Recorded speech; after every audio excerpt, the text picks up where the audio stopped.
واعتصموا بحبل الله جميعا ولا تفرقوا. بسم الله. السلام عليكم ورحمة الله وبركاته. الحمد لله حمدا كثيرا طيبا مباركا فيه كما يحب ربنا ويرضى. أشهد أن لا إله إلا الله وحده لا شريك له. أشهد أن محمدا عبده ورسوله. اللهم صل وسلم وبارك على هذا النبي الكريم نبينا محمد وعلى آله وأصحابه وسلم تسليما كثيرا. قال الله تعالى في القرآن الكريم: يا أيها الذين آمنوا اتقوا الله حق تقاته ولا تموتن إلا وأنتم مسلمون. أما بعد. معاشر المسلمين والمسلمات، إخواني وأخواتي في الدين، rahimani wa rahimakumullah. Alhamdulillah, kita bersyukur kembali kepada Allah Subhanahu wa taala.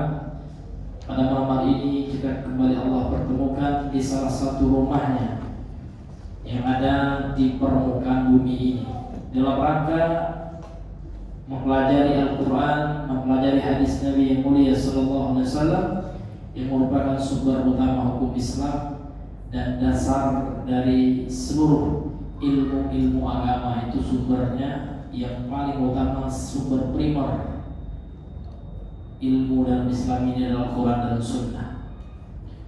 Kemudian kita juga alhamdulillah pada hari ini telah memasuki satu ataupun dua Muharram. Kita ketahui bahwasanya bulan Muharram ini adalah salah satu bulan yang mulia, bulan yang mulia di sisi Allah Subhanahu wa taala.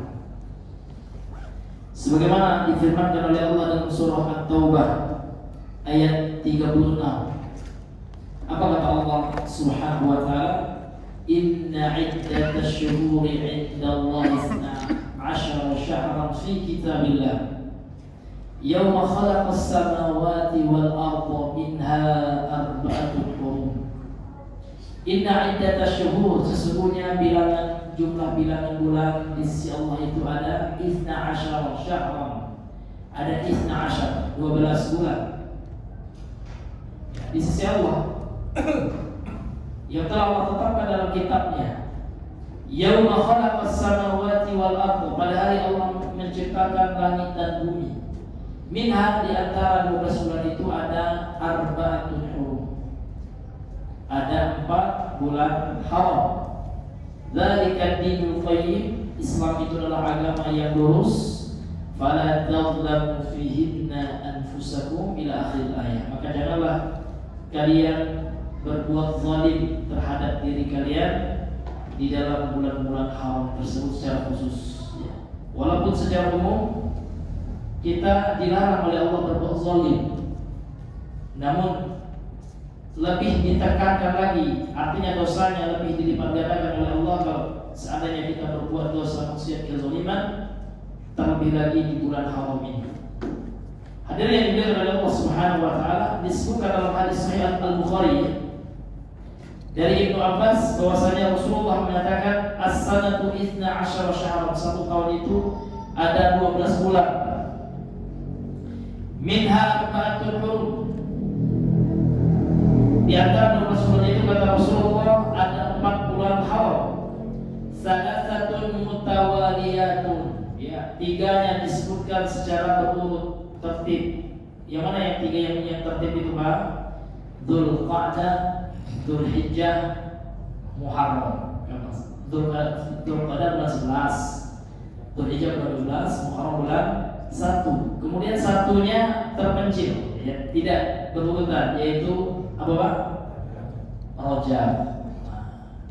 Jadi secara khusus di bulan ini dalam surah At-Taubah ayat 36 tadi Allah mengatakan fala tazlamu fihinna anfusakum, dan janganlah kalian berbuat zalim terhadap diri-diri kalian di bulan haram itu secara khusus.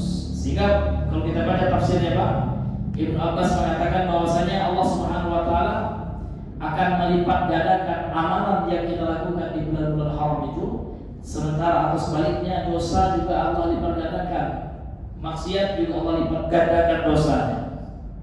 Jadi kalau kita memperbanyak ibadah di bulan ini, Pak, ya pahalanya secara umum Allah lipat gandakan. Demikian juga maksiat, dosanya juga dilipat gandakan oleh Allah Subhanahu wa taala. Ini hadirin yang dimuliakan oleh Allah. Jadi di antara amal soleh yang bisa kita perbanyak adalah puasa. Disebutkan dalam hadis sahih kata Nabi sallallahu alaihi wasallam, afdhalus siyami ba'da siyami Ramadan ya siyam syahrillahil muharram. Ya. Puasa yang paling utama setelah puasa Ramadan di antaranya adalah puasa ya di hari atau maaf di bulan Allah, shaumu syahrillahil muharram. Puasa di bulan Allah yaitu bulan Muharram. Kemudian di bulan Muharram ini, Pak, kita dianjurkan juga puasa apa, Pak? Pada tanggal 10 Muharram, Asyura. Ya, dan puasa Asyura ini, Pak, untuk kita ketahui bersama adalah puasa pertama kali yang diamalkan oleh Nabi. Jadi hukum puasa Asyura ini, Pak, sebelum turunnya surah Al-Baqarah yang mewajibkan puasa Ramadan kutiba alaikumusiyam itu pada bulan Ramadan itu, maka puasa yang diwajibkan sebelum puasa Ramadan, Pak, puasa Asyura. Namun setelah Allah mewajibkan puasa Ramadan, maka dinasakh hukumnya, yang tadinya wajib menjadi sunnah. Kemudian Rasulullah berkeinginan, disebut dalam riwayat yang sahih, kalau seandainya beliau hidup, ya, maka beliau akan puasa sebelumnya. Sehingga para ulama mensunahkan 2 hari, puasa 9 Muharram atau dikenal dengan istilah Tasu'a, kemudian puasa 10 Muharram atau dikenal dengan Asyura, diambil dari kata Asyara. Ini hadirin yang dimuliakan oleh Allah Subhanahu wa taala. Kemudian salawat dan salam kepada Rasulullah sallallahu alaihi wasallam. Allahumma shalli ala Muhammad wa ala ali Muhammad. Baik, kita kembali melanjutkan pengajian kita, pembahasan kitab Al-Mulakhas fi Syarh Kitab Tauhid, yang mana pada pembahasan yang sebelumnya kita telah membacakan hadis yang terakhir dalam bab ini. Hadis 2 hadis ya. Yang pertama yang dikeluarkan oleh Imam Muslim dalam sahihnya dari Thauban radhiyallahu an, kemudian yang diriwayatkan juga oleh Imam Al-Burqani atau Al-Barqani dalam sahihnya. Telah kita jelaskan ya syarah daripada hadis ini, kemudian kita lanjutkan ya makna global dari hadis yang mulia ini. Qala syarih hafizahullah taala, berkata pensyarah kitab Asy-Syaikh Profesor Dr. Shalih Al-Fauzan hafizahullah, al-ma'na al-ijmali lil hadis, makna global dari hadis yang mulia ini. Jadi hadisnya telah kita bahas kemarin. Hada hadithun jalilun, ini adalah sebuah hadis yang agung, betul. Kenapa agung? Iya, karena hadis ini yashtamilu ala umurin muhimmah, karena mengandung, mencakup atas perkara-perkara yang penting, wa akhbarin shadiqatin, dan informasi-informasi yang benar. Jadi seluruh yang dikabarkan oleh Nabi dalam hadis yang sahih ini, Pak, maka wajib kita benarkan. Ini bentuk keimanan kita kepada Rasul. Para ulama membahas supaya orang dikatakan sah syahadatnya kepada Nabi, Pak, minimal ada 4 syarat yang harus dia penuhi. Ya, ada orang, kalau orang mengucapkan syahadat kan 2 kalimat syahadat. Kalimat yang pertama asyhadu an la ilaha illallah, ada syarat rukunnya itu. Kemudian yang kedua syarat kepada Rasul, wa asyhadu anna Muhammadan Rasulullah, dan aku bersaksi bahwasanya Nabi Muhammad itu utusan Allah. Jadi persaksian kita itu diterima apabila kita menunaikan 4 syarat minimal nih. Yang pertama ya at-tasdiqu bima akhbar, gitu. Membenarkan segala apa yang diinformasikan oleh Nabi. At-tasdiqu bima akhbar. Kita membenarkan seluruh yang dibawa, yang dikabarkan atau yang diinformasikan oleh Nabi Sallallahu Alaihi Wasallam. Ini hadirin yang dimuliakan, ini diantaranya. Kemudian yang kedua apa Pak? Yang kedua adalah ta'atuhu fima amar. Ta'atuhu fima amar. Mentaati Rasulullah terhadap segala apa yang diperintahkan oleh beliau. Jadi atas dia fima akhbar wa ta'atuhu fima amar. Kemudian yang ketiga wastinabu manahanhu wa zajar, dan meninggalkan apa yang dilarang oleh Nabi dan apa yang dihati yang tidak boleh kita lakukan. Kemudian yang keempat wala ya'budullaha illa bima syara'a. Seseorang tidaklah beribadah kepada Allah kecuali dengan apa yang telah disyariatkan oleh Rasulullah. Jadi tidak boleh dia beribadah kepada Allah apapun jenis ibadahnya kecuali ibadah itu diizinkan oleh Allah dan Rasulnya sesuai dengan sunnah Rasulullah Sallallahu Alaihi Wasallam. Karena kalau seandainya ibadah itu bebas Pak, orang akan buat ibadah. Ya, setiap orang akan menciptakan ibadah masing-masing kalau tidak ada standarisasi. Ya. Maka ada standarisasi ibadah yang disebutkan oleh para ulama. Ada dua minimal. Yang pertama ikhlas. Ya. Orang yang beribadah itu harus lakukan dengan dasar keikhlasan. Kemudian yang kedua al-mutaba'ah. Mutaba'ah itu artinya mengikuti siapa? Mengikuti Rasul Sallallahu Alaihi Wasallam sesuai dengan contoh beliau, sesuai dengan syariat Nabi Muhammad Sallallahu Alaihi Wasallam. Sehingga Rasulullah mewanti-wanti dalam banyak hadis. Di antaranya hadis sahih dari Imam Muslim dari Ibunda Aisyah. Dan hadis ini sering kita dengar kata Rasulullah SAW, man amila amalan laisa alaihi amruna fahuwa raddun. Barang siapa yang mengamalkan amalan yang tidak ada keterangan, tidak ada contoh dalam urusan kami, maka dipastikan amalan itu tertolak. Contohnya bahwa al-ihtifalu bi sanatin jadidah, merayakan, memeriahkan tahun baru. Semua tahun baru baik itu Imlek, baik itu tahun baru Masehi, termasuk tahun baru Hijriah. Kenapa? Karena Rasulullah SAW tidak pernah mengajarkan, mencontohkan, mengisyaratkan, menganjurkan untuk kita memeriahkannya. Tapi kan itu baik Pak Ustaz ya. Kalau seperti itu Pak, kalau kita buka pintu anggapan baik, maka akan banyak nanti akan muncul ritual-ritual baru dalam agama ini. Rusak agama ini. Ini hadirin yang dimuliakan Allah. Dan kita berusaha untuk yang menjaga agama ini dari perkara-perkara baru.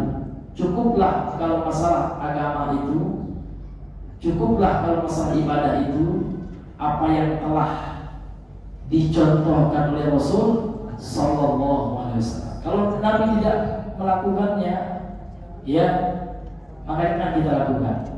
Tapi di zaman Nabi tidak ada HP, Ustaz pakai HP kan gitu. Masya Allah, ini bukan bid'ah ini Pak. Ini bukan bid'ah yang dilarang dalam agama kita. Ya, yang dilarang itu adalah permasalahan ritual, permasalahan ibadah. Ibadah. Karena memperingati tahun baru itu kan ibadah, ya? Kalau tidak ibadah tidak akan dilakukan, ya kan? Nah, ini hadirin yang dimuliakan oleh Allah Azza wa Jalla. Kemudian mengkhususkan doa di awal tahun, bahkan ada doanya, baik doa awal tahun.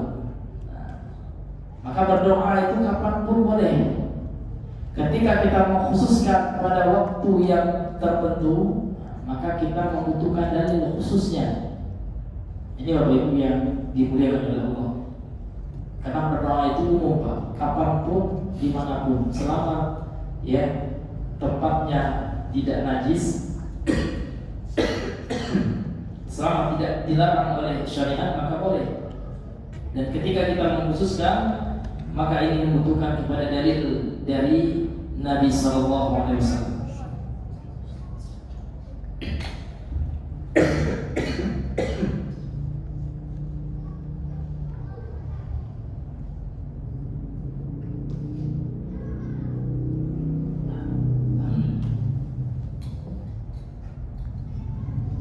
Jadi kita kembali kepada pembahasan kita. Jadi hadis ini mengandung perkara-perkara yang penting, informasi-informasi yang benar. Yukhbiru fiha as-sadiqul masduq, yang telah mengabarkan di dalamnya Rasulullah as-sadiqul masduq, seorang yang benar dan yang dibenarkan, sallallahu alaihi wasallam. Allah subhanahu jama'al arda, bahwasanya Allah Subhanahu wa taala berdasarkan hadis yang sebelumnya Pak ya, Allah mengumpulkan bagi Rasulullah itu dunia ini, bumi ini. Jadi kan dalam hadis ini termasuk mukjizat Rasul ya. Jadi Allah telah melipat dunia ini diperlihatkan kepada Rasulullah. Bagaimana betul Allah alam ya? Yang penting kita mengimani ya. Bagaimana bentuknya selama tidak ada keterangannya, bagaimana, apakah seperti kubus, wallahu a'lam. Ini hadirin yang dimuliakan oleh Allah. Allah Subhanahu jama'a lahu al-ardh, bahwasanya Allah Subhanahu telah mengumpulkan bagi Rasulullah ya bumi ini, hatta absara ma tamliku ummatuhu min aqsal masyariq wal magharib, sampai ya beliau melihat dengan mata kepala beliau ya apa yang dikuasai oleh umat beliau dari ujung bagian utara dan barat dari bumi ini yang pernah dikuasai oleh umat Islam. Ya, maka telah kita bahas kemarin, maksudnya adalah negeri Persia yang telah ditaklukkan oleh Amirul Mukminin Khalifah yang kedua Umar bin Khattab. Jadi beliau telah menaklukkan bangsa Persia penyembah api kaum Majusi, sehingga bangsa Persia sampai saat ini Pak, ini amat sangat marah kepada ya Umar bin Khattab, sehingga negara sekarang itu Pak, negara Rafidhah, negara Syiah Rafidhah.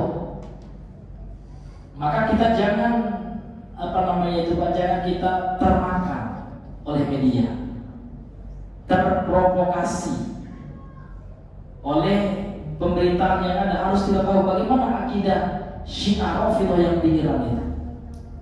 Ulama sepakat siapa saja yang mengkafirkan sahabat maka dia murtad, keluar dari Islam. Ini ijma' para sahabat, ijma' para ulama ahli sunnah.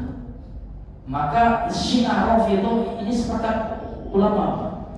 Memang betul tidak semua Syiah itu keluar dari Islam, betul, karena Syiah itu banyak, ada beberapa sekte dalam Syiah. Seperti kalau di sebagian tempat seperti di zona di Yaman ada sebagiannya yang Syiah Zaidiyah. Dia tidak kafir memang, namun dia keluar dari Al-Sunnah, dari Islam enggak. Kenapa? Karena dia tidak mengkafirkan sahabat, hanya meyakini Ali bin Abi Thalib itu lebih mulia daripada sahabat-sahabat yang lain. Tapi kalau di Irak, ya mereka menghalalkan darah Ahlussunnah wal Jamaah. Tidak ada masjid Ahlussunnah yang diperbolehkan di situ, dihancurkan Pak. Bahkan mereka mengkafirkan ibunda Aisyah radhiyallahu anha. Na'udzubillahi min dzalik. Makanya ulama Ahlussunnah sepakat. Ya, banyak perkataan ulama Ahlussunnah, Imam Malik ya, daripada Maliki, Imam Syafi'i, semuanya sepakat Syiah Rafidhah ya itu bukan Islam. Nah, ini yang kita mantap ya, dia melawan itu wallahu alam ya. Walaupun dia memerangi negara Zionis, bukan berarti kita mendukungnya. Kenapa? Karena dia mencela ya bahkan lebih parah daripada Zionis kan gitu. Karena mereka mengkafirkan para sahabat, mengkafirkan Ummahatul Mukminin, dan ini bukan omong-omong Pak, ini pakai data dan ini fakta realita yang ada. Maka orang sekarang hadir yang dimuliakan oleh Allah termakan oleh media, sehingga nggak boleh kita harus mendukung Syiah kan gitu. Naudzubillah. Coba Pak, sekarang kalau ibu kita dikafirkan orang Pak, ya marah nggak kita? Iya.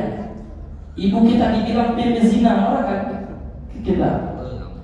Iya, ini ibunda kaum muslimin, ummahatul mukminin, para istri Nabi itu Aisyah, Hafsah, Ummu Salamah, istri-istri Nabi itu adalah ibu kita, gitu ya. Ummahatul muslimin dikatai oleh Syiah itu sebagai pezina oleh Rafidhah. Ithna ya al-Fariyah di Iran dikatakan pezina. Ibunda Aisyah itu Pak, ya ibu kita ya. Ibu kaum muslimin. Ini hadirin yang dimuliakan oleh Allah Subhanahu wa taala. Kemudian Abu Bakar dikatakan murtad, Umar dikatakan murtad, ya. Nauzubillahi min dzalik. Maka yang sangat aneh ya. Ada orang sekarang, wah yang kita bersama Iran, nggak tahu dia Iran itu siapa gitu. Itu sama dengan selamat dari mulut harimau, dia akan masuk ke mulut buaya. Sama-sama bahaya ya. Zionis Yahudi, Syiah Rafidhah ini sama-sama bahaya. Maka Syiah Rafidhah ini lebih parah. Kenapa lebih parah Pak? Karena ya mereka ngakunya Islam, namun ternyata mencaci maki ya ibu dan mereka merusak Islam dari dalam. Sementara Yahudi jelas kafirnya. Ya kan mereka mengaku Islam gitu. Kalau Syiah Rafidhah di Iran itu mereka mengaku Islam juga, sehingga banyak orang Islam yang awam tertipu. Mereka kan saudara kita juga katanya. Mereka sholat juga nggak ngerti dia sholatnya bagaimana orang itu. Ini hadirin yang Allah muliakan. Dan cerita atau sejarah itu Pak, ya sudah menunjukkan dimanapun Syiah itu Pak, mereka itu bermuka dua dan selalu merugikan kaum muslimin. Lihat ketika terjadi ini disebutkan oleh Imam Ibnu Katsir dalam kitabnya Al-Bidayah wa Nihayah. Beliau mengisahkan tentang seorang yang bernama Ibnul Mulkini. Siapa dia? Dia adalah seorang Rafidhah.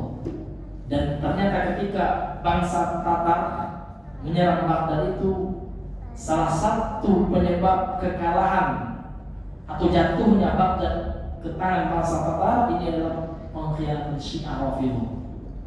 Jadi Syiah Rafidhah itu ya di sepanjang sejarah akan senantiasa ya menusuk Islam dari dalam, melipat ya dalam guntingan atau menggunting dalam lipatan ya, kemudian menikam dari belakang. Itu Syiah ya, musuh dalam selimut itu mengaku Islam.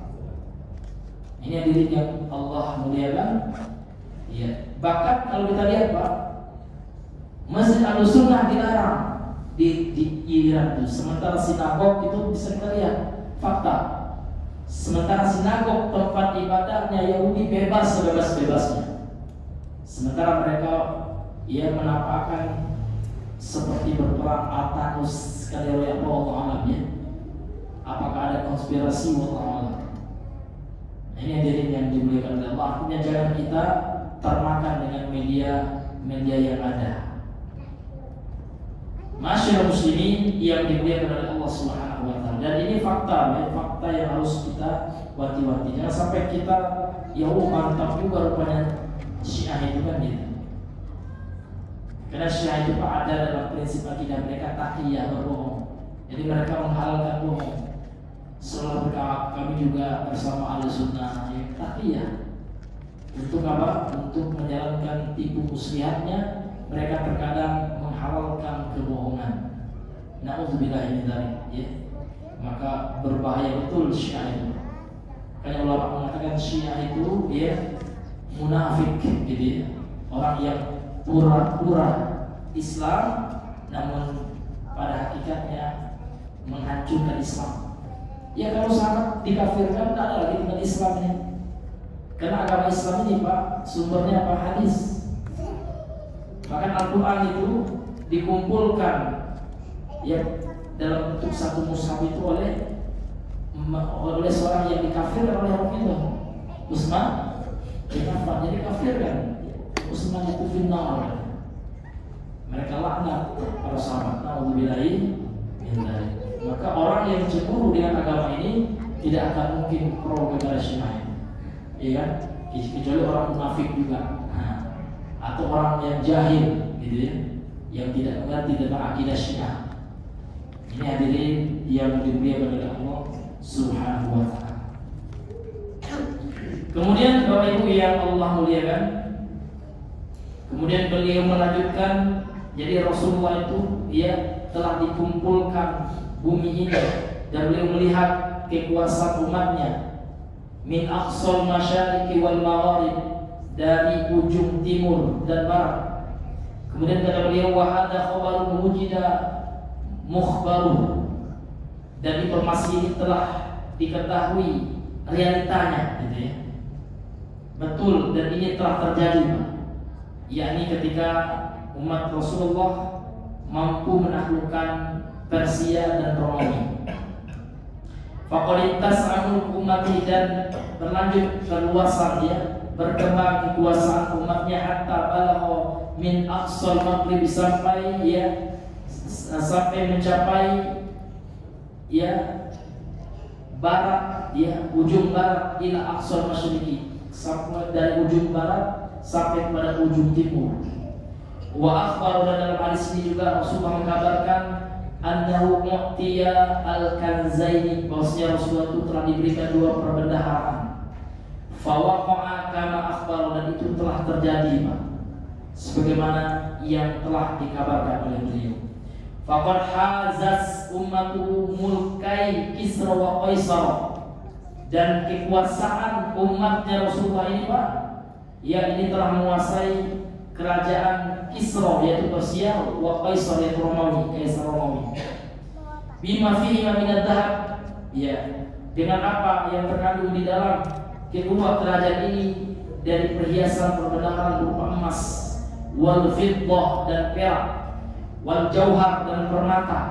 Wa akhbaru annahu sa'ala rabbah, kemudian dalam berdasarkan hadis yang kemarin itu juga Rasulullah mengkabarkan bahwasanya beliau telah meminta kepada Rabb-Nya, kepada Allah, li ummatihi, untuk umatnya, alla yuhlikahum bi jadbin amin, supaya Allah tidak membinasakan mereka dengan kekeringan yang merata. Wala yusallitu alaihim aduwan minal kufar, dan juga supaya Allah tidak mengkuasakan atas mereka ya aduwan minal kufar, musuh dari golongan orang kafir. Yastauli ala biladihim, yang menguasai negeri-negeri mereka. Wa yastaqsilu jama'atuhum, kemudian akan membinasakan, memerantas sampai ke akar-akarnya kelompok kelompok kaum muslimin. Wa anna Allah a'tahu al-mas'alatal ula, dan Allah Subhanahu wa taala memberikan kepada Nabi, mengabulkan kepada Nabi permintaan yang pertama. Apa itu, Pak? Apa permintaan Nabi yang pertama? Supaya Allah tidak menghancurkan umatnya ya dengan satu masa kekeringan, mati semuanya, kan? Wa aqahul mas'alat as-saniyata, dan Allah akan memberikan atau mengabulkan permintaan Nabi atau doa Nabi yang kedua. Apa itu, Pak? Supaya Allah tidak mengkuasakan, tidak memberikan kekuasaan kepada orang kafir untuk apa? Untuk menguasai kaum muslimin. Allah akan mengabulkan permintaan Nabi yang kedua ini, namun ada syaratnya, Pak, ya. Syaratnya adalah kata beliau, madam ummatu mutajannibatan lil ikhtilafi wat tafarruqi wat tanahuli, selama umat ini menjauhi perselisihan, perpecahan, ya, perceraian, perselisihan, ya. Fima bainahum, fima bainaha, di antara mereka. Fa idza wujida dzalika, kalau seandainya didapati hal itu, sallatu alaihim aduwwahum minal kufar. Ya, apabila ada perpecahan di antara kaum muslimin itu, maka Allah Subhanahu wa taala akan menguasakan bagi mereka musuh mereka dari orang-orang kafir. Jadi kalau Ahlussunnah ini Pak tidak bersatu gitu, nah, maka Allah akan berikan kekuasaan kepada orang-orang kafir, begitu dari golongan Yahudi, Nasrani, termasuk Rafidhah gitu. Kalau seandainya kaum muslimin dia tidak bersatu. Wa qad waqa'a kama akhbara, dan ini telah terjadi sebagaimana yang telah dikabarkan oleh Rasulullah. Hinama tafarraqatil ummatu, ketika umat Islam ini ya tafarraqat, ya, bercerai-berai. Dan ini setelah terjadi. Dan ini juga sunatullah, karena Nabi juga telah memberikan nubuat ya, atau Nabi telah menyampaikan hadis dari hadis sahih gitu ya, bahwasanya umat Islam itu akan terpecah. Tidak hanya umat Islam, bahkan Yahudi terpecah juga menjadi ila sab'ina firqah. Sataftariqul yahudu ila sab'ina firqatan. Yahudi kata Rasulullah dalam hadis sahih akan berpecah menjadi 73. Nasrani ya, Yahudi maaf 71, Nasrani 72. Kemudian umatku wasataftariqu ummati ila 73 firqah. Umatku akan bercerai-berai, berpecah menjadi 73. Ini hadisnya sahih. Wa takhawwafa sallallahu alaihi wasallam ala ummatihi khatar al-umara wal ulama dhallin mudillin. Kemudian Rasulullah juga memberikan kabar takut ya kepada umatnya, bahayanya para umara, para pemimpin wal ulama dan ulama-ulama al-dhallin, al-mudillin. Al-dhallin artinya yang sesat, al-mudillin yang menyesatkan. Berdasarkan hadis yang kedua, karena di dalam hadis itu Rasulullah mengatakan wa inna ma akhafu ala ummati al-a'immatal mudillin. Sesungguhnya yang aku khawatirkan menimpa umatku adalah pemimpin-pemimpin yang menyesatkan. Jadi al-a'immah di sini ada dua maknanya, Pak. Al-umara dengan al-ulama. Al-umara dan ulama. Umara itu ya yang memiliki kekuasaan di suatu tempat, di suatu negeri. Kemudian al-ulama adalah orang yang dianggap berilmu, jamak dari alim. Jadi yang ditakutkan oleh Nabi itu para umara dan ulama yang menyesatkan. Apa yang maksud dengan menyesatkan itu, Pak? Ini sudah kita jelaskan. Dia menghalalkan apa yang diharamkan oleh Allah, ya, dan mengharamkan apa yang dihalalkan oleh Allah. Itu yang menyesatkan itu. Contoh riba haram, dihalalkannya, ya kan? Joget-joget biduan wanita haram, ya kan? Dihalalkannya. Tidak apa-apa joget-joget, joget aja lagi kita itu, ya. Mabuk, khamar, itu haram, dihalalkannya. Itu yang ditakutkan oleh Nabi. Ada ulama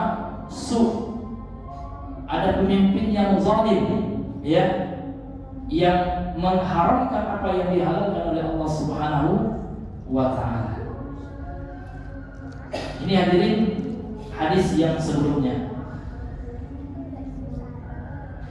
Li'anna an-nasa yaqtaduna bihim fi dhalalihim, karena manusia mengikuti mereka dalam kesesatan mereka, ya.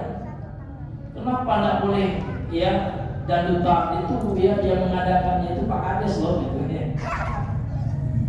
Dalam prinsip akidah Ahlussunnah kita wajib taat kepada pemerintah, betul. Tapi kalau dia mengajak kepada kesesatan, kemaksiatan, kita wajib untuk tidak taat. Wajib untuk tidak taat. Nah, ini hadirin yang Allah muliakan. Ya, kita harus mendengarkan ulama, betul, karena ulama adalah warasatul anbiya. Tapi kalau ulama itu mengajarkan kesesatan, ya, riba itu tidak apa-apa, nah, ya, atau zina itu mantap, asalkan suka sama suka.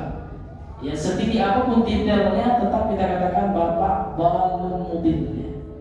Ya, kalau seperti itu Pak Ustaz sesat dan menyesatkan, karena sudah menghalalkan apa yang Allah haramkan. Termasuk ya mau pemerintah berdasarkan hadis ini, ya kata Syekh Shalih Al Fauzan, umara dan ulama. Umara jamak dari amir. Amir itu pemimpin, Pak ya. Kalau dia menghalalkan apa yang Allah haramkan, dia sesat. Jangan ikuti kesesatannya, namun kita tetap ya mentaatinya dalam perkara yang tidak sesat gitu. Kalau pemerintah kita nyuruh buat KTP buat Pak, itu bagus ya. Ini itu bagus, nggak sesat itu. Tapi kalau pemerintah kita nyuruh talilan itu juga gitu ya, jangan ya. Ini hadirin yang dimuliakan oleh Allah. Tapi kita masuk penjara, Pak Ustadz, ini lain lagi Pak. Ini namanya ya masalah darurat. Ini hadirin yang dimuliakan oleh Allah Subhanahu. Ini menunjukkan apa? Ahlussunnah itu pertengahan Pak. Ya kan? Ahlussunnah itu selalu tawassul. Ya, tidak seperti Khawarij yang membabi buta mengkafirkan pemerintah. Ahlussunnah enggak harus taat kepada pemerintah. Kemudian tidak seperti Murji'ah yang menjilat pemerintah. Ya, salah pemerintah dibilang benar juga, ya kan? Pemerintah mengundang artis dari Amerika misalnya, buatlah di samping atau di dekat kota Mekah misalnya konser, ada ulamanya, kenapa musik itu mantap itu. Selama raja kita yang mengadakannya kita dukung, itu Murji'ah, itu bukan Ahlussunnah. Ahlussunnah itu seperti Syekh Shalih Al Fauzan, ya kan? Walaupun beliau apapun yang terjadi, dia tetap ditanya tetap tahu musik itu haram, ya? Walaupun sekalipun yang melakukannya raja, kan gitu. Itulah ulama Ahlussunnah. Mereka tidak seperti Khawarij ya, yang hulu dan juga tidak bermudah-mudahan seperti orang liberal. Bahkan liberal ini sudah luar biasa di mana-mana sekarang. Bahkan ada murid sebebas, dia ngakunya murid sebebas, dokter juga Pak. Ya di Saudi itu, nah, dia mengatakan ya musik itu boleh. Apa kita melarang musik itu? Tapi kan ada fatwa sebebas, itu kan fatwa pendapat pribadi saya berpendapat boleh katanya. Alhamdulillah min dzalik.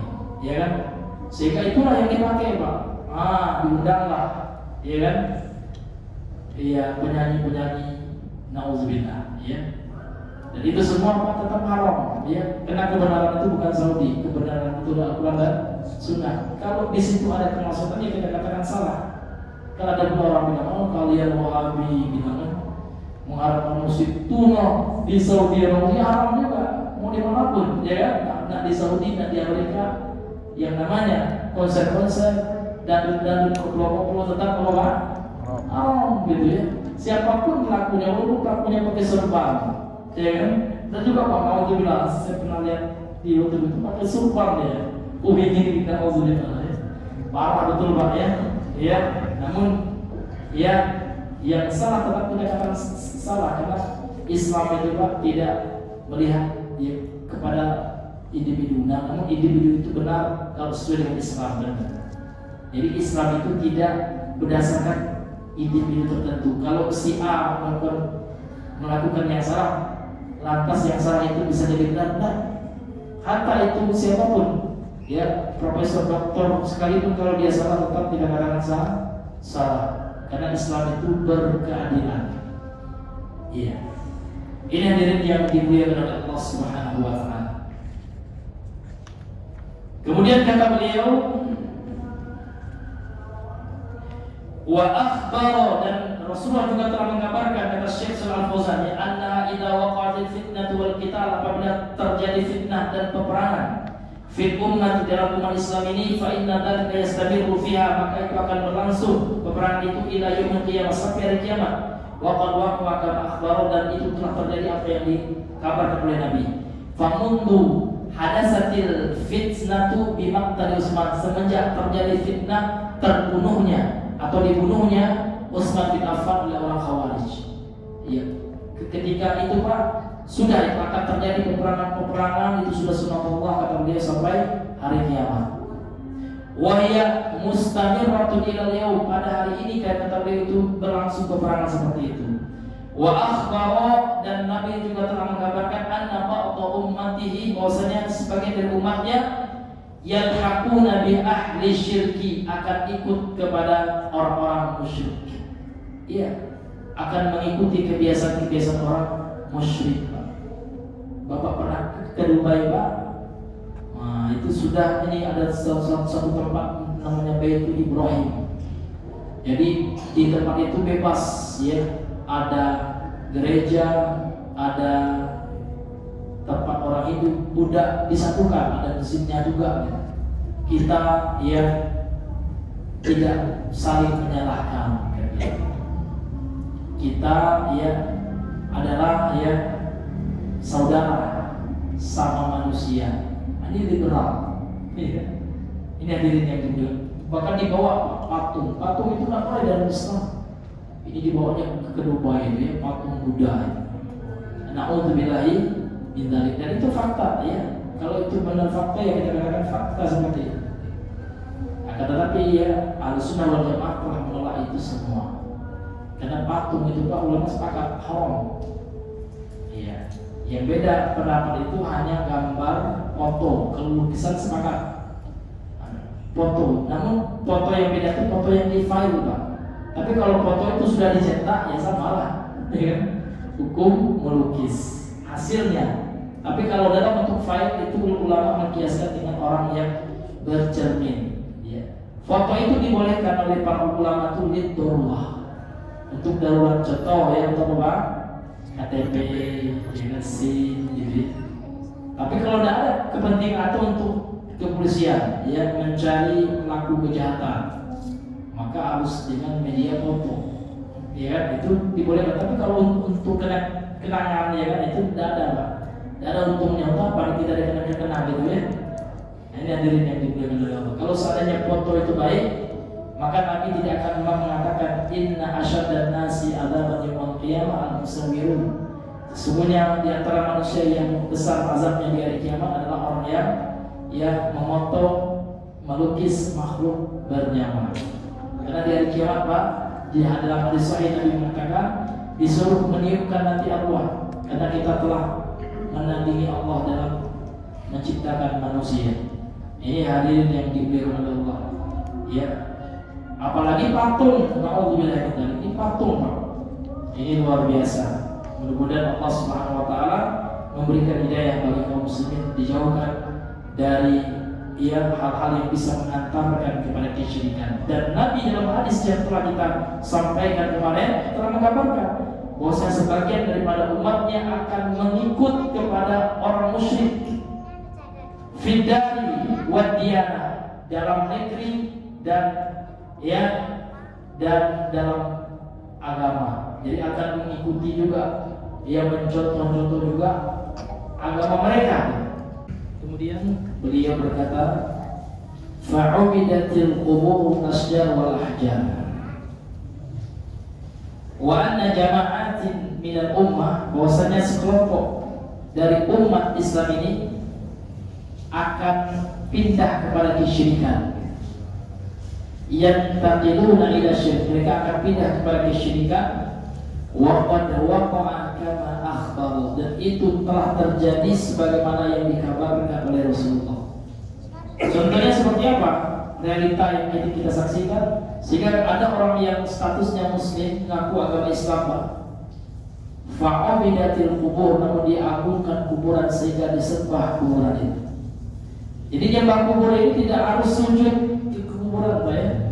Termasuk nyembah kubur adalah yang meminta kepada orang yang meninggal dan meyakini orang yang meninggal itu mampu menjadi perantara kepada Allah. Sebagaimana orang-orang kafir Quraisy ketika minta kepada patung-patung, mereka menganggap patung-patung itu sebagai syufa'una 'indallah, sebagai pemberi syafaat kepada kami di sisi Allah, sebagai wasilah kami, sebagai perantara yang menghubungkan kami kepada Allah.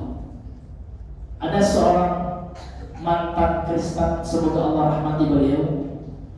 Saya pernah baca status seorang murid Ustaz Yazid, ya. Jadi beliau mengikuti mantan pendeta ini, mantan Kristen yang telah wafat di hari Jumat Pak, di hari Jumat pas khutbah ini, ya maaf pas khutbah Jumat, karena waktu itu kan bertemu antara Idul Adha dengan hari Jumat. Jadi meninggal beliau, ya. Maka saya pernah baca satu tulisan dari murid Ustaz Yazid rahimahullah, ya, bahwasanya beliau ini masya Allah tauhidnya gitu. Jadi pernah beliau baru masuk Islam, diajarkan oleh kelompok orang yang ngaku Islam, namun menyuruh beliau untuk apa? Menyuruh beliau untuk bertawassul kepada orang yang meninggal.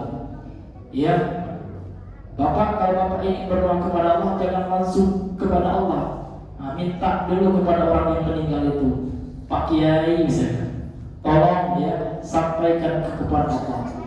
Maka kata mantan pendeta ini kaget saya. Kalau seperti itu apa bedanya ketika saya dahulu kepada minta kepada Bapa yang di surga melalui Sang Putra, Sang Firman, Yesus. Kalau seperti itu berarti Bapak ingin mengajarkan saya kafir. Sudah hafal saya itu ya. Ya sudah lancar saya kalau menjadi kafir seperti itu. Namun ketika saya masuk Islam jangan ajarkan lagi saya kafir Pak. Kalau seperti itu kira-kira Bapak dalam Islam apa bedanya dengan saya? Yang ketika saya berdoa kepada Bapa yang di surga itu melalui Yesus kan gitu. Seperti sama ketika Bapak ingin berdoa kepada Allah melalui orang-orang yang telah meninggal, apa bedanya? Karena tidak Bapak tidak percaya kepada Allah, langsung kepada Allah, tetapi Bapak harus dulu minta menyembah kepada orang yang meninggal di kuburan itu. Nah, ini ajarannya dulu. Maka dalam Islam itu tidak ada apa menjadikan kuburan sebagai tempat perantara jodoh. Karena Allah mengatakan apa? Wa qala rabbukum ud'uni. Rabb kalian Allah telah berfirman ud'uni, mintalah berdoa kepada aku saja. Adapun perantara itu bukan dalam berdoa, bukan. Perantara itu adalah ibadah yang kita lakukan, ini perantara kita sholat, ya, bukan dalam meminta. Memang dalam surah ya Al-Maidah ayat 35 Allah mengatakan ya ayyuhalladzina amanu taqullaha wabtaghu ilaihi wasilah. Ada, wahai orang yang beriman bertakwa kepada Allah dan carilah perantara menuju Allah. Perantara di situ sepakat ulama tafsir itu adalah ibadah amal soleh. Apa ibadah itu? Puasa kita. Puasa itu adalah perantara untuk mendapatkan ridho Allah. Salat yang kita kerjakan perantara untuk mendapatkan ridho Allah itu, bukan menjadikan orang-orang yang telah meninggal itu Pak yang kita mintai tolong Pak Kiai ya doakan kepada Allah ya. Aku nggak punya belum punya istri nih ya. Nah itu ini sama dengan kita yang memberikan ibadah kepada orang yang meninggal itu, dan ini ulama mengatakan syirik dalam doa. Maka ada namanya syirik itu Pak, syirkun doa, syirik dalam doa. Karena doa itu ibadah. Jadi syirik itu memberikan ibadah kepada selain Allah. Jadi kalau kita berdoa kepada selain Allah, berarti kita memberikan ibadah kepada selain Allah Subhanahu wa ta'ala. Sementara Allah mengatakan wa idza sa'alta fas'alillah. Apabila engkau minta langsung kepada Allah. Nah, ini Bapak Ibu yang Allah muliakan. Kemudian beliau melanjutkan wal asjar, dan juga telah disembah pohon-pohon. Bagaimana bentuk menyembah pohon? Tidak ada anggap pohon Tuhan, tidak ada.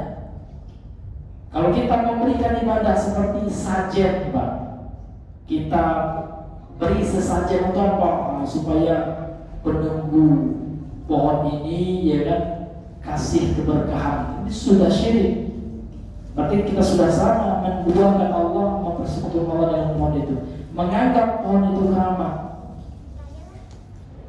Wal ahjar, menganggap ada batu-batu yang keramat sehingga dijadikan zimat. Ya, ada juga Pak, batu dijadikan zimat. Ini mustika ini.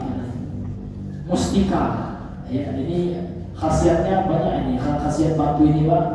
Ya, kalau misalnya kita sulit ekonomi, insya Allah kalau pakai batu ini ada aja, gitu kan? Ada aja ya peluang itu datang dari jalan yang tidak kita sangka-sangka. Ini batu yang membawa keberkahan. Pakailah batu ini sudah syirik. Sudah sama kita mempersekutukan Allah dengan batu itu, Pak. Ini Bapak Ibu yang dimuliakan oleh Allah Subhanahu wa ta'ala. Wa akhbaru an tuhuril mudda'ina lin-nubuwah. Nabi juga telah mengabarkan berdasarkan hadis sebelumnya akan ada orang-orang yang akan mengaku menjadi nabi. Wa anna kullaman idda'aha, dan setiap orang yang mengaku menjadi nabi itu fahuwa kadhibun, pasti itu pendusta. Karena tidak ada lagi nabi setelah Nabi Muhammad, pasti dusta. Lianna inta'at bi bi'satihi, karena kenabian itu sudah berakhir dengan diutusnya Nabi Muhammad sallallahu alaihi wasallam. Wa basyara, kemudian Nabi juga sallallahu memberikan kabar gembira kepada kita, memberikan bisyarah, kabar gembira. Bi baqa'i ta'ifatin min ummati, akan ada satu kelompok dari umatnya Rasulullah sallallahu alaihi wasallam, ya. Akan ada, ya, akan senantiasa ada satu kelompok dari umat Nabi sallallahu alaihi wasallam ala Islam, yang istiqomah di atas agama Islam, ar-rahima wuqu'i hadhil kawarithi wal wailati, meskipun terjadi musibah-musibah dan bencana-bencana ini, kan itu. Itulah yang disebut dengan at-taifatul mansurah, ya. Wa anna hadhihi at-taifah, dan sesungguhnya kelompok ini ma'aqillatiha, walaupun sedikit, ya, yang mengikutinya, la taqadarraru bi kaidi a'daiha, mereka tidak akan, ya, bermudarat kepada mereka, tidak akan bermudarat bagi mereka tipu daya musuh-musuh mereka, bi wa mukhalifiha, dan yang menyelisihi mereka. Itulah Ahlussunnah wal Jamaah. Ahlussunnah wal Jamaah itu dikit, Pak, satu. Sementara yang menyelisihinya 72 gitu. Sehingga dia minoritas memang. Namun minoritas di atas al-haq, ya, di atas kebenaran. Kemudian apa korelasi hadis ini dari bab kita tentang apa? Bahwasanya ada sebagian umat ini yang akan menyembah berhala. Apa kaitan hadis ini kan gitu? Kata beliau, munasabatul hadis bil bab, korelasi hadis ini terhadap bab yang dibahas. An Nabi sallallahu alaihi wasallam, bahwasanya Nabi sallallahu alaihi wasallam akhbar, telah mengkabarkan fihi, di dalamnya, yakni di dalam hadis ini, anna jama'atin, bahwasanya ada sekelompok, ya, min ummatihi, dari umatnya, yakni dari umat Nabi Muhammad SAW, sata'budul awzana, yang akan menyembah berhala. Sehingga hadis ini, kata beliau, fafihi, di dalam hadis ini terdapat ar-raddu, sanggahan, alaman ankara, bagi orang yang mengingkari wuqu' asyirki fi ummati, terjadinya kesyirikan dalam umat ini. Ini hadis ini, Pak, merupakan bantahan telak, ya, kepada sebagian orang tidak akan ada lagi syirik dati, lagi syirik di umat Muhammad ini. Hadis ini membantahnya, karena Nabi mengatakan di akhir zaman, ya, berdasarkan hadis yang telah kita baca kemarin, ya, akan ada sekelompok dari umat Rasulullah, mereka akan mengikuti orang-orang musyrik, ya. Wala taqumus sa'ah, ya, hadisnya matanya, ya, tidak akan terjadi hari kiamat hatta yalhaqu hayyun min ummati bil musyrikin, sampai mengikuti sekelompok, ya, suku atau sekelompok umatku, ya, dari umatku, bil musyrikin, dengan orang-orang musyrik. Maksud mengikuti, Pak, ya, mencontoh, ya, akhlak, adab, etika, dan bahkan mencontoh agama orang musyrik. Orang musyrik menyembah patung, ya kan, mengagungkan patung, itu barulah patung, gitu, ya. Dan itu sudah, ya, nyata ada realitanya seperti itu.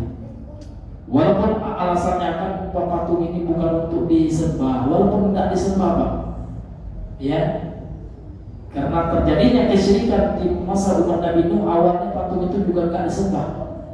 Namun setelah generasi itu meninggal, ya, dan muncul generasi baru yang tidak paham kepada Islam, yang tidak paham tauhid, sehingga patung itu disembah. Sehingga ulama menyimpulkan patung itu diharamkan dalam Islam karena menjadi sarana yang menyebabkan terjadinya perbuatan kesyirikan. Ini hadirin Bapak Ibu yang dimuliakan oleh Allah Subhanahu wa taala. Kemudian ma yustafadu minal hadis, apa saja pelajaran yang bisa kita ambil dari hadis ini? Ada 6 ya. Yang pertama, hukum syirki fi hadil ummati wa raddu ala man nafadhalik. Terjadinya kesyirikan dalam umat ini dan bantahan terhadap orang yang mengingkarinya atau yang menafikannya. Maka syirik telah terjadi betul dalam umat ini. Kemudian yang kedua, alamun min a'lami nubuwati sallallahu. Hadis ini termasuk salah satu tanda-tanda kenabian. Mukjizat besar dari Nabi sallallahu alaihi wasallam. Maksudnya Nabi itu diperlihatkan oleh Allah kekuasaan umatnya yang akan menguasai sebelah timur barat dari dunia ini, yaitu disebutkan oleh para ulama maksudnya adalah Persia dan Romawi. Haitsu akhbara bi akhbari, tatkala Rasulullah menyampaikan sebuah kabar, waqa'a madmunuha kama akhbar, dan ya kandungan dari informasi yang disampaikan oleh Nabi ini telah terjadi sebagaimana yang dikabarkan oleh Rasulullah. Kemudian yang kedua, kamalu syafqatihi. Hadis ini juga menunjukkan kesempurnaan ya empati Rasulullah SAW bi ummatihi. Ya, kesempurnaan empati, rasa sayang Nabi terhadap umatnya. Haitsu sa'ala rabbahu, tatkala Nabi meminta kepada Rabbnya, kepada Allah, bagi umatnya ma fihi khairaha, ya, apa yang menjadi kebaikan untuk umatnya. Wa aqamuhu at-tauhid, dan yang paling besar, yang paling agung dari apa yang diminta oleh Nabi itu adalah tauhid. Wa takhawwaf 'alaiha ma yadurruha. Kemudian Nabi juga memberikan kabar takut ya kepada umatnya terhadap sesuatu yang akan memudaratkan umatnya. Wa aqamuhu, yang paling besar dari apa yang dikhawatirkan Nabi menimpa umat itu adalah asyirku, perbuatan kesyirikan.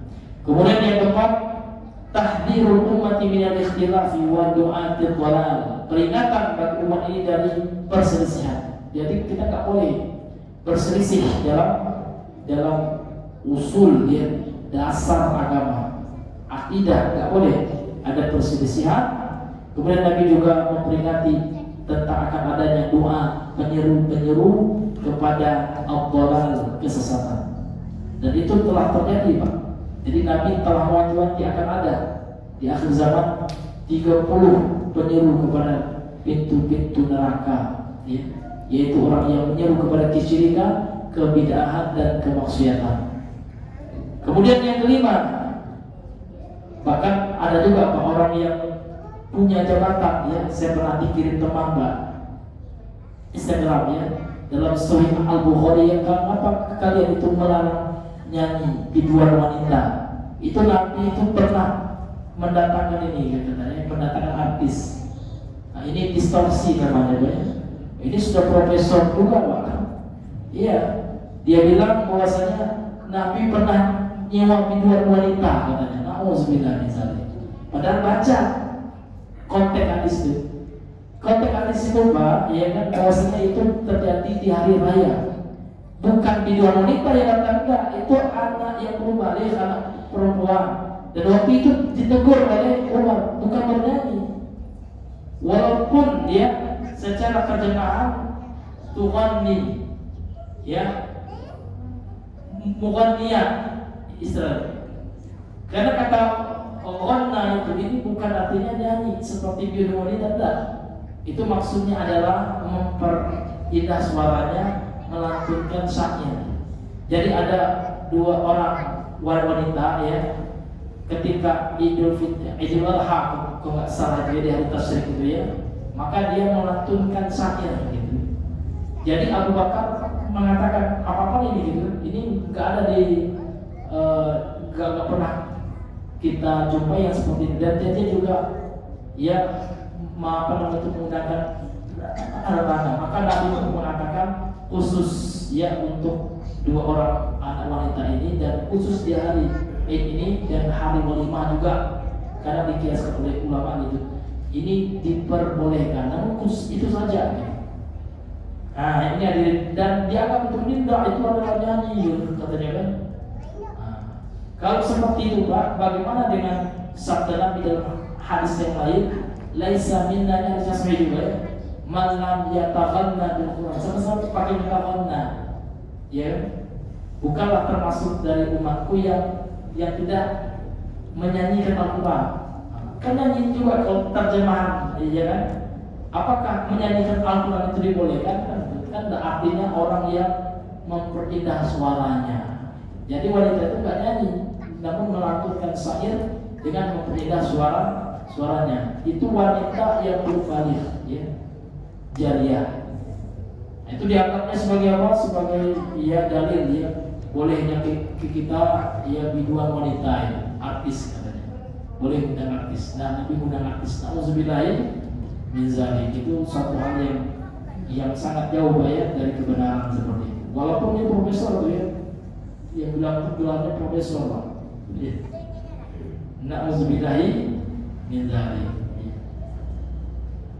Padahal dalam hadis Sahih Al-Bukhari yang sama ya tentang alat musik, ya Nabi telah mengatakan ya akan ada di antara umatku itu satu kaum yang akan menghalalkan zina, khamar, sutra bagi laki-laki dan alat musik. Kan bertentangan hadis itu kan?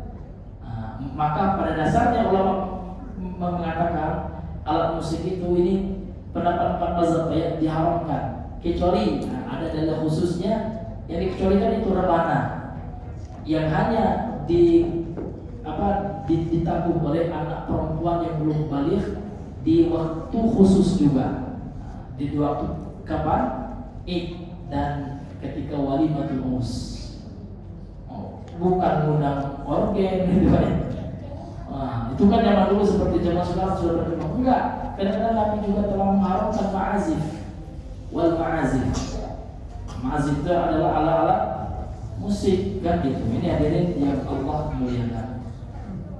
Kemudian yang kelima pelajaran yang bisa kita ambil dari hadis yang sebelum itu yang telah kita bahas sebelumnya, khatmun nabi, khatmun nubuwwati bihi,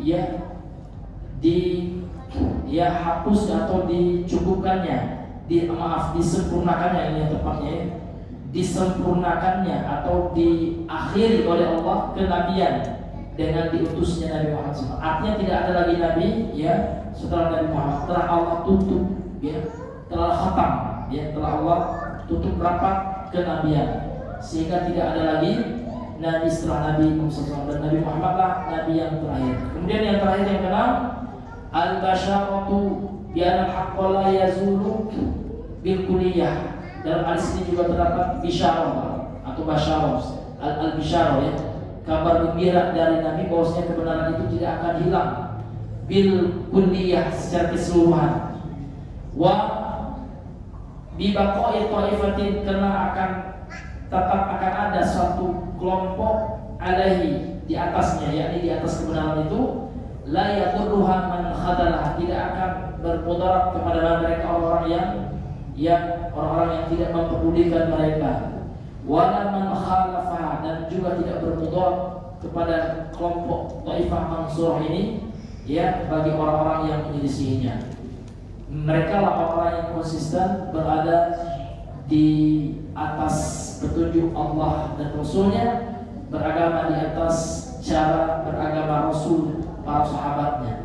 Mereka lah Ahlus Sunnah wal Jamaah. Dan kita berusaha berusaha mempelajari ya bagaimana karakteristik, bagaimana manhaj, metode firqah najiyah ini atau at-taifah mansurah ini, kelompok yang selalu ditolong oleh Allah Subhanahu wa taala. Wallahu taala a'lam bishawab. Maka selesailah bab ini Pak ya, bab tentang bahwasanya sebagai umat Islam ini akan ada yang menyembah berhala.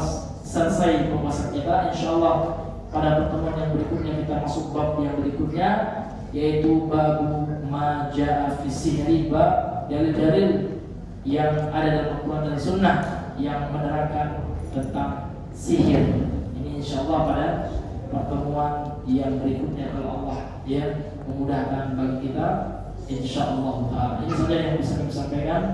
Mudah-mudahan yang singkat ini bermanfaat. Subhanallah wa bihamdika, asyhadu an la ilaha illa anta, astaghfiruka wa atubu ilaik. Assalamualaikum warahmatullahi wabarakatuh.